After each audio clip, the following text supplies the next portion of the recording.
আপনি নিশ্চয়ই সবকিছু দেখছেন একজন নিরপেক্ষ অবজারভার হিসেবে, কোনো কিছু আপনার চোখ এড়ায় না।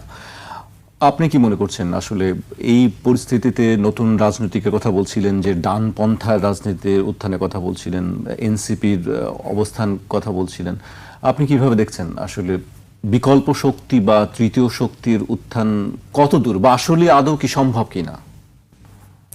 ধন্যবাদ আপনাকে এবং আমার সহ-আলোচক ইটিভির দর্শক শ্রোতা সবাইকে আমার শুভেচ্ছা। ইনফ্যাক্ট আপনি ধরেন যে এই এনসিপির যারা প্রথম শ্রেণীর নেতা বা নেত্রী, তার ভিতরে এই সামান্ত শারমিন একজন অন্যতম নেত্রী, আমি বলবো, শ্রদ্ধা রেখে বলছি। তাদের অনেক কথা আছে জামাত বিরোধী। নাসিরউদ্দিন পাটোয়ারির বক্তব্য আছে, যেমন নাসিরউদ্দিন পাটোয়ারি বলছিল জামাতকে বলবো ভণ্ডামি বাদ দেন, এটা, এবং জামাতের বিচারের দাবিও করেছেন। হ্যাঁ, আপনাদের মনে এক অন্তরে আর এক, এটা বলেছে নাসিরউদ্দিন। আওয়ামী লীগ এবং জামাত দিল্লির এক্সটেনশন সেটা বলেছে। তারপরে জামাতের কার্যক্রম এরশাদের মতো, এটা বলছে সার্জিস। জামাত আর সামন্ত মনেই আছে কি বলছে, বিরুদ্ধেই বলছে। আবার কেউ বলছেন যে জামাত কি কোনো ইসলামী দল, তা সঠিকভাবে জানি না এবং মনেও করি না, এটা হাসনাত আব্দুল্লাহ বলেছে। ইসলামী দল যদি মন না করে সেটা তার ব্যাখ্যা, ওটা নিয়ে আমি বিতর্কে যাচ্ছি না, বাট আলটিমেটলি এটা তার বিরুদ্ধে যায়, মানে জামাতের বিরুদ্ধে যায়। আবার জামাত ইসলামী দল নয়, জঙ্গি সংগঠন, সরোয়ার তুষার বলেছে। জামাত ইসলামীর পিয়ার পদ্ধতি আন্দোলন পরিকল্পিত রাজনৈতিক প্রতারণা, এটা বলছে নাহিদ ইসলাম, ওনাদের আহ্বায়ক। মানে এই কথাগুলো বলার পিছনে কারণ হলো এই না যে তাদেরকে আমি এখন বলবো তোমরা জামাতে বা আপনারা জামাতে কেন যোগ দিছেন, জামাতে এইগুলি বলে তারপরে আপনি যোগ দিছেন কেন, এটা বলার জন্য আমি বলি নাই। এবং এটা নিয়ে যদি কেউ নিন্দা করে, অনেকেই করতে পারে, আমি মনে করি তাদের রাইট নেই, অ্যাটলিস্ট পলিটিক্যাল লিডার যারা, কারণ তারা গত 53 বছর যাবত একটা বৃক্ষরোপণ করে গেছে যে রাজনীতিতে শেষ কথা বলতে কিছু নাই। সুতরাং একজন রাজনীতিবিদ সে তার ইচ্ছা মতো করবে যখন যেটা মনে করবে।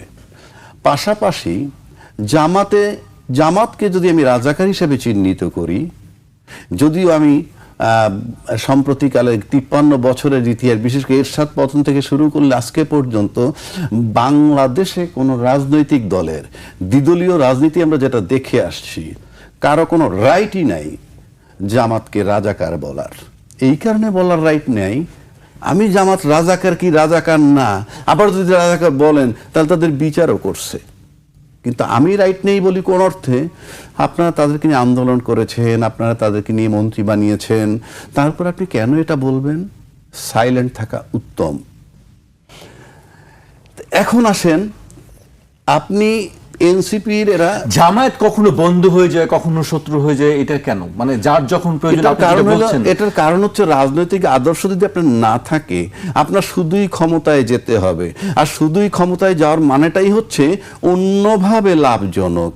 আমি আবারও বলছি, অন্যভাবে লাভজনক, এবং সেটাকে আপনি ফাইনালি যখন আপনার বন্ধু হচ্ছে তখন তিনি রাজাকার থাকেন না, তখন গায়ে থেকে ঘ্রাণ পান। ঘ্রাণ যখন বন্ধু হন তখন, যখন প্রয়োজন হয় না তখন আপনি গন্ধ পাচ্ছেন। মানে এই যে দ্বিচারিতা, এইটা আপনি শুনেন। এখন হয়তো দলীয় প্রভাব থাকে, বড় দল থাকে, সাধারণরা কিছু করতে পারে না, বলতে পারে না। তো সেক্ষেত্রে আপনি মনে করেন দীর্ঘ 15 বছর যে শেখ হাসিনার বিরুদ্ধে আন্দোলন সবাই করেছে দাবি করি, অথচ সবাই দাবি করা সত্ত্বেও কিন্তু কিছুই হয় না। ইনফ্যাক্ট 5ই আগস্ট যেখানে আমরা ছিলাম ঠিক সেই অবস্থায় কিন্তু নির্বাচন হতে যাচ্ছে। মানে সংবিধান কোনটা বলবেন? পুরনোটা। অথচ পুরনোটার ধারে কাছ দিয়ে আপনি নাই। ওই সংবিধানে কোনো নিয়মই ফেব্রুয়ারি 2026-এ নির্বাচন হয় না। তা সেই বিতর্কে আমি যাচ্ছি না, কারণ এখন যেহেতু নির্বাচনের ট্রেন্ডটা চলছে, আজকে অলরেডি নমিনেশন পেপার জমা দিয়েছেন, বিভিন্ন দল জমা দিয়েছেন, সুতরাং সেই বিতর্কে যাচ্ছি না। বাট আমি নিশ্চিত করে বলে দিচ্ছি সম্পূর্ণ বেআইনি কায়দায় একটা নির্বাচন হতে যাচ্ছে। এবং আপনি যদি বেআইনি কায়দায় নির্বাচন হতে যাচ্ছে আপনি বলছেন? কেন? আপনি কোন বিধানে করছেন বলতে হবে তো আপনাকে। আপনি তো বলছিলেন যে অন্তর্বর্তী সরকারের অন্তর্বর্তী সংবিধানের অধীনে করছে। সেটা তো রাজনীতিবিদরা এখনো বলেননি যে আমরা অন্তর্বর্তীকালীন সরকারের অন্তর্বর্তীকালীন সংবিধান মোতাবেক নির্বাচন করতেছি, এটাকে আদৌ বলছেন? বলেননি। ওনারা একদিকে নির্বাচন চান, আরেকদিকে একটা বৈধতা দিতে চান না। মানে আপনি কোন প্রক্রিয়ায় যাচ্ছেন বিষয়গুলো। আবার যদি ওনারা বলেন যে অন্তর্বর্তীকালীন সরকারের অন্তর্বর্তীকালীন সংবিধানে, তাহলে ওনার 72-এর নিয়ে যেটা নিয়ে আমি একটা ক্যাপিটাল বানায় রাখছি, আমার ওটা নষ্ট হয়ে যায়, মানে 72 সংবিধানে অস্বীকার করা হয়, এরকম একটা ভাব। কিন্তু একবারও ভাবেন না যে সময়ের দাবিতে সবকিছুর পরিবর্তন হয়, স্ট্রাকচার ঠিক থাকে। যেমন আপনি এই যে স্ট্রাকচারের উপরে একটা বিল্ডিং হয়, এটার স্টাইল ডিজাইন কিন্তু চেঞ্জ করা যায়, স্ট্রাকচার ঠিক রেখে। আপনি এই নির্বাচন নিয়ে প্রশ্ন তুলছেন যে আইনগত ভিত্তি নিয়ে? ইয়েস, আইনগত ভিত্তি নিয়ে আমি প্রশ্ন তুলছি। তাহলে নির্বাচনের পরে তো কেউ চ্যালেঞ্জ করতে পারে যেটা আইনগত ভিত্তি। চ্যালেঞ্জ করলে কিছু হবে না এখানে, আপনি চ্যালেঞ্জ করলে কিছু হবে না। আপনি এই যে নির্বাচনটা যেভাবে হতে যাচ্ছে সেটা কি কেয়ার করতেছে কে? Who is caring it? কে কেয়ার করছে? আপনি একদিকে যখন একটার সাথে আরেকটা লিঙ্ক হয়ে যায় প্রশ্ন করার কারণে, আপনি একদিকে যখন গানম্যান দিচ্ছেন, তার মানে কি? গানম্যান দেওয়ার মানে হচ্ছে সে নিরাপদ না। নিরাপদ না মানে হচ্ছে আইন শৃঙ্খলা পরিস্থিতি আপনার নিয়ন্ত্রণে না। আপনি এই নির্বাচনকে কেন্দ্র করে হাদি নিহত হইল, সে একজন ক্যান্ডিডেট। তারপরে চট্টগ্রামের 8-এ বিএনপির ক্যান্ডিডেট গুলি মারা হয়েছে। তারপরে আপনি যদি ধরেন এখন পর্যন্ত একটা অস্ত্র উদ্ধার হয় নাই, পুলিশের লুট হওয়া অস্ত্র উদ্ধার হয় নাই। আপনি সবকিছু আবার উল্টা দিকে অস্ত্র বরাদ্দ দিচ্ছেন, যে নিজের অনিরাপদ মনে করে তাহলে অস্ত্র নেন। তাহলে বিষয়টা দাঁড়াচ্ছে কি? সবকিছু কি চিত্র দেয় বলেন? আপনি হাদির ব্রেইন অপারেশন করতে পারলেন না। গ্রাউন্ড কি ছিল জানেন? গ্রাউন্ড ছিল বডি স্টেবল না। এটা জানেন তো? তাকে সিঙ্গাপুরে যখন নিল, তার ব্রেইনে অপারেশন করার কথা, বডি স্টেবল হয় নাই বিধায় অপারেশনটা করতে পারে নাই। তার মানে বডিটাকে যদি প্লেইং ফিল্ড ধরেন আর মাথাটাকে যদি নির্বাচন ধরেন, তাহলে বডি স্টেবল না হলে নির্বাচন করা, অপারেশন করা যায় না। একইভাবে মাঠ ঠিক না হইলে নির্বাচন করা যায় না। অথচ আমরা শুনছি এর আগে একে অপরকে বলতেছে নির্বাচন প্রশাসন ওদের কথায় চলে, আর এক পক্ষ বলে প্রশাসন এদের কথায় চলে। তাহলে প্রশাসন কেউ না কেউর কথায় যদি চলে, তাহলে তো ফিল্ডটা ঠিক নাই। তো সেই বিতর্কে আমি যাচ্ছি না। এখন বলা হচ্ছে যে এই যে এনসিপির যারা জামাতে যোগ দিছে, সঠিক ব্যাঠিক তাদের ব্যাপার, তারা রাজনীতিবিদ, আমার সামনে আছে সে। কিন্তু আমি প্রশ্ন আমার অন্য জায়গায়। আমি বলতে চাচ্ছি যে বাংলাদেশে এখন স্বাধীনতার পক্ষ বিপক্ষ শক্তি বলতে যে ইয়েটা কার্ডটা চালাইতো, এটা চালানো কঠিন অপরাধ। কেন অপরাধ? আমি 2জন বিশিষ্ট মুক্তিযোদ্ধার কথা যদি বলি, তারা কারা? একজন মেজর আখতারুজ্জামান, তার দীর্ঘদিন যে রাজনীতির কেরিয়ার, সে কোথায় যোগ দিছে? জামাত। এলডিপির কর্নেল অলি, তার মতো একজন মানুষ হয়? উনি মুক্তিযোদ্ধা, উনি যোগ দিলেন কোথায়? জামাতে। তার মানে কি? মেজর আখতারুজ্জামানের 5 বার বহিষ্কার করা হয়েছে, 5 বার আবার ফেরত নেওয়া হয়েছে। তার মানে কি? সেই যোগ দিছে জামাতে। এলডিপির অলি সাহেব দীর্ঘ কেরিয়ার, জিয়াউর রহমান সাহেবের সাথে সহযোদ্ধা ছিলেন উনি। ওনার অ্যাকশন, ওনার সবকিছুতে মনে হয়েছে যে বিএনপিকে সে মনে প্রাণে ভালোবাসে। আমার সাথে তার কথা হয়নি, কারণ নাহলে দীর্ঘ এতদিন থাকেন। উনি এসে যোগ দিলেন, তার মানে কি? এখন আপনি এই কর্নেল অলি কি রাজাকার? মেজর আখতারুজ্জামানকে আপনি কি রাজাকার বলবেন, নাকি জামাতের মুক্তিযোদ্ধা বলবেন? কারণ সব তো এক জায়গায় মিক্সড হচ্ছে। জুলাই চেতনার এরা ধারণ করে, এদের ব্যাপারে কোনো সন্দেহ আছে যে আমরা জুলাই চেতনা ধারণ করে কি করে না? এদের ব্যাপারে কোনো ডাউট নাই।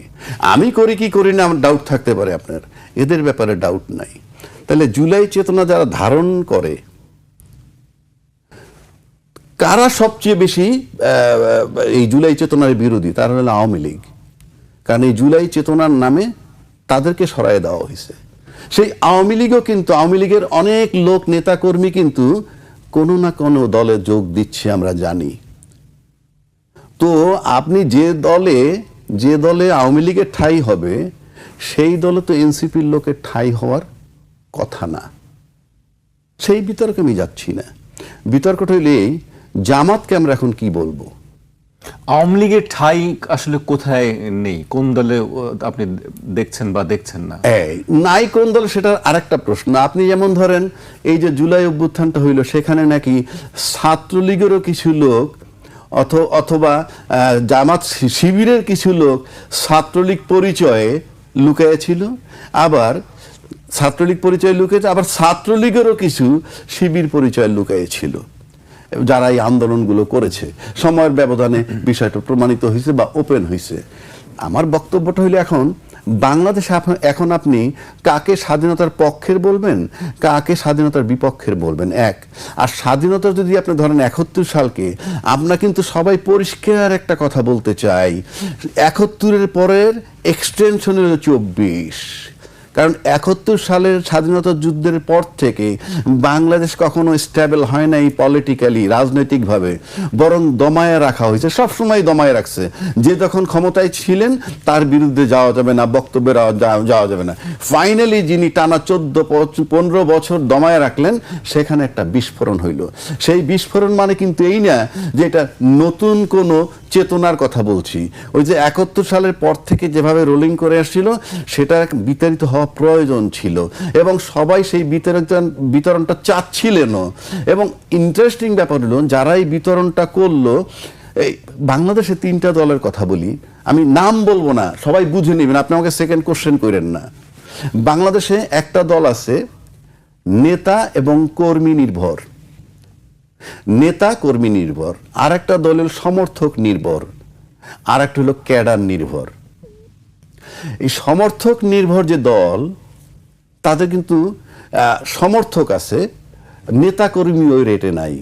কারণ এই দলটা যখন তৈরি হয়েছে তার বহু আগে আওয়ামী লীগ তৈরি হয়েছে। তাহলে এই দলে আসছে কারা? বিভিন্ন জায়গা থেকে এসে সমর্থক গোষ্ঠী আছে। আর সমর্থক গোষ্ঠী থাকলে তাকে আপনি আন্দোলন জোরালো তারা করতে পারে না। যে কারণে আওয়ামী লীগের নেতাকর্মীরা সহ 15 বছর রাজত্ব করছে। আর ক্যাডার ভিত্তিক রাজনীতি যারা করেন তাদেরকে সব দলেরই লাগে। এরশাদ বিরোধী আন্দোলনেও ক্যাডার ভিত্তিক লাগছে। কেন লাগে ক্যাডার ভিত্তিক রাজনীতি সব রাজনীতির দলে কেন লাগে? এই তো ক্যাডার লাগে কেন, সেই জবাব তারা দিবে, কারণ তারা নিছে। আবার এই ক্যাডার ভিত্তিক রাজনৈতিক দল নিয়ে মন্ত্রীও বানাইছে। তার মানে কি, ক্যাডার ভিত্তিক সবাই লাগে। আর নেতাকর্মী ভিত্তিক রাজনৈতিক দলদের সবল হয় কিভাবে দেখেন, 16 বছর রাজত্ব করার পর তাদেরকে সরাইয়া দেওয়ার 17 মাসের মাথায় কিন্তু ওই রাজনৈতিক দলের আন্দোলন, বক্তব্য আমরা খণ্ড খণ্ড পাই, মিছিলও পাই। আর যারা সমর্থক নির্ভর, তাদের অবস্থান থাকা সত্ত্বেও 15 বছর কিন্তু ওই আওয়ামী লীগ রাজত্ব করছে। এই সব জিনিস চিন্তা করলে ফাইনালি আমরা আজকে যে জায়গাটা আসলাম, যে এই কি বলে জামাতরে এলডিপি কে আশ্রয় দিয়ে, এনসিপি কে আশ্রয় দিয়ে, এলডিপি কে আশ্রয় দিয়ে কনফার্ম করছে যে তাদের ভিতরে মুক্তিযুদ্ধ আছে এবং মুক্তিযোদ্ধারাও তাদেরকে সমর্থন করতেছে। প্লাস পাশাপাশি এই মুক্তিযোদ্ধারা, যা বিশেষ করে আখতারুজ্জামান যদি ধরেন, আর আপনার নাম কি বললাম, এলডিপির অলি সাহেব, তাহলে তারা মুক্তিযোদ্ধার পক্ষের চেতনা যে দলটা ধারণ করতেছে সেখানে তারা থাকতে পারেনি। অথচ এই দুজনও মুক্তিযোদ্ধা, তারা চলে আসছে জামাতের এখানে। এখন এইটার ব্যাখ্যা তারা দেবে, কিন্তু আমি দেখতেছি জামাত এখন মুক্তিযোদ্ধারে আশ্রয় দেয় এবং মুক্তিযোদ্ধা সেখানে আশ্রয় নিতে যায়। সুতরাং এখানে একটা বার্তা কিন্তু তারা দিচ্ছে। আর দ্বিতীয়টা হইলো, জামাত আরেকটা জিনিস প্রমাণ করলো, এনসিপি কে আশ্রয় দিয়ে, আমি সত্য মিথ্যা বলতে পারবো না, এনসিপি যেহেতু জুলাই চেতনা ধারণ করে, সুতরাং জুলাই চেতনা ধারণ যারা করে তাদেরকে শেল্টার দেওয়ার মানে হচ্ছে যে জুলাই চেতনাটাকে, জুলাই আন্দোলন বা চেতনাধারী যারা, তাদেরকে তারা সমর্থন করছে বলে বুঝাচ্ছে। এবং এটা একটা দেশবাসীর কাছে বার্তা যাবে, নতুন জেনারেশনের কাছে একটা বার্তা যেতে পারে। যদিও এই টকশোর পরেই দেখবেন আমরা জামাতের কথা বলি, জামাতের ট্যাগ লাগাবে, মানে রিয়েল বিশ্লেষণও করা